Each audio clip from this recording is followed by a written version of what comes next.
Another result, ICICI Bank will be releasing its second quarter numbers today. Let's go to Gaurav to know what the street expects from the behemoth's second quarter.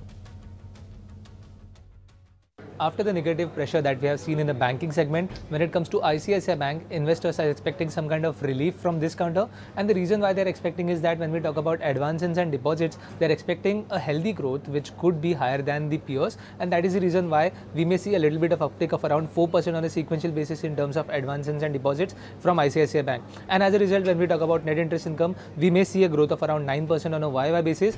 In unsecured segment, we may see bank slowing down their growth, and that is the reason why net interest margins are likely to go a little down but still remain range bound for ICICI Bank. When we talk about PPOP, which is pre-provisional operating profit, cost to income is likely to stay stable, and that is the reason why we may see 11% growth there. And when it comes to provisions, now investors are not expecting any kind of negative surprise from ICICI Bank's asset quality, and that is the reason why PAT may remain at a growth of around 6% on a year-on-year basis. Other than that, the bank has said that the preference for segment-wise ROE is going to be important, and that is the reason why any kind of commentary on ROE is going to be important. Any kind of commentary on asset quality trend, how it is moving, and specifically in the unsecured segment from ICICI Bank is going to be important thing to watch out for. And lastly, any kind of commentary on the growth is also going to be something that street will be looking out for. But specifically when it comes to numbers, they are not expecting any kind of negative surprise in terms of ICICI Bank.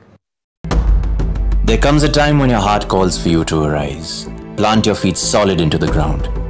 Decide your own limits. And then break right through them. Become something more. It's my time to rise.